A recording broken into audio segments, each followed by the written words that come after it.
ಆಡಳಿತಾರೂಢ ಕಾಂಗ್ರೆಸ್ ಮತ್ತೆ ಪ್ರತಿಪಕ್ಷ ಬಿಜೆಪಿ ಜೆಡಿಎಸ್ ನಡುವೆ ನೇರ ಸಮರ ಕೂಡ ಈಗ ನಡೀತಾ ಇರುವಂತದ್ದು. ಸೊ ಪ್ರತಿಪಕ್ಷಗಳು ಮತ್ತೆ ಆಡಳಿತ ಪಕ್ಷ ನಡುವಿನ ವಾಕ್ಸಮರ ಕೂಡ ದಿನೇ ದಿನೇ ಬೇರೆ ಬೇರೆ ಸ್ವರೂಪವನ್ನು ಪಡ್ಕೊಳ್ತಿದೆ. ಸೊ ಈಗ ಈ ಬೆಳವಣಿಗೆ ಬಗ್ಗೆ ಮಾತನಾಡೋದಕ್ಕೆ ನಮ್ಮ ಜೊತೆಗೆ ಕಾನೂನು ಸಚಿವರಾಗಿರುವಂತಹ ಎಚ್.ಕೆ. ಪಾಟೀಲ್ ಅವರು ಇದ್ದಾರೆ. ಅವರ ಹತ್ರ ಒಂದಷ್ಟು ವಿಚಾರಗಳನ್ನ ಮಾತಾಡುವಂತ ಪ್ರಯತ್ನ ಮಾಡೋಣ. ಸರ್, ಬಹಳ ಮುಖ್ಯವಾಗಿ ಆಡಳಿತ ಪಕ್ಷ ಆಗಿರ್ಬೋದು, ಪ್ರತಿಪಕ್ಷ ಆಗಿರ್ಬೋದು, ನೈತಿಕತೆ ಪ್ರಶ್ನೆ ಕೂಡ ಈಗ ದೊಡ್ಡದಾಗಿ ಚರ್ಚೆ ಆಗ್ತಾ ಇರುವಂತದ್ದು.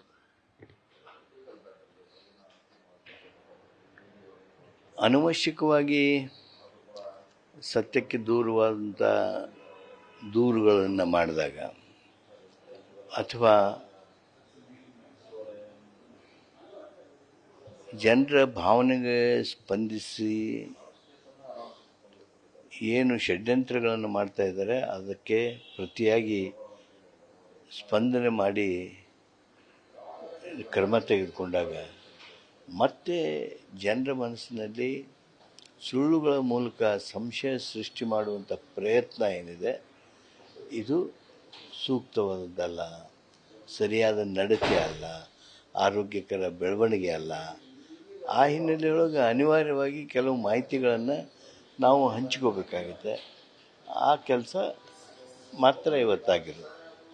ಸರ್, ಈಗ ಅಶೋಕ್ ವಿರುದ್ಧ ಕೂಡ ದಾಖಲೆಗಳನ್ನ ಬಿಡುಗಡೆ ಮಾಡಿದ್ರ, ಇದು ಒಂದ್ ರೀತಿಯಲ್ಲಿ ಕೂಡ ನಿಮ್ಮ ಪಕ್ಷದ ವಿರುದ್ಧ ಆರೋಪ ಕೇಳಬಂದ ಹಿನ್ನೆಲೆ ಪ್ರತಿಯಾಗಿ ಕೌಂಟರ್ ಕೊಡುವಂತ ಪ್ರಯತ್ನ ಅಲ್ಲ. ಅವ್ರು ಏನು ಉದಾಹರಣೆ ಕೊಟ್ಟು ಹೇಳ್ತಾ ಇದ್ದಾರಲ್ಲ, ಆ ಉದಾಹರಣೆಗೆ ಅವ್ರವೇ ಆಗಿರ್ತಕ್ಕಂಥ ಉದಾಹರಣೆಗಳಿದೆ.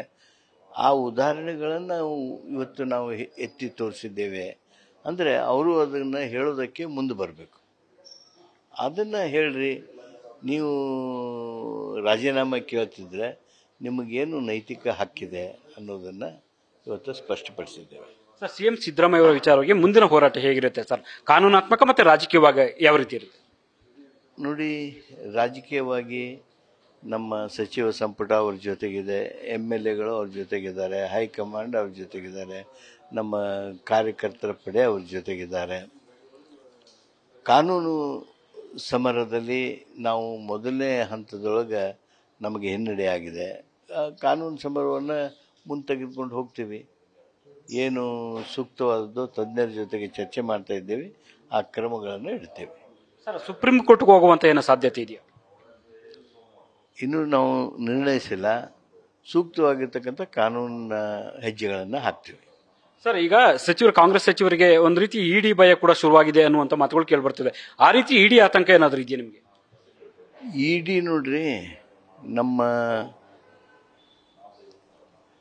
ಈ ಒಟ್ಟು ಅನುಭವದೊಳಗೆ, ಅದರಲ್ಲೂ ಈ ಮೂಢಾ ವಿಷಯದಲ್ಲಿ ಈ ಎಪಿಸೋಡ್ ಯಾವಾಗಾಗಿದೆ ಆವಾಗ PML ಕಾನೂನೇ ಇರಲಿಲ್ಲ, ಪ್ರಿವೆನ್ಷನ್ ಆಫ್ ಮನಿ ಲಾಂಡ್ರಿಂಗ್ ಆ್ಯಕ್ಟೇ ಇರಲಿಲ್ಲ.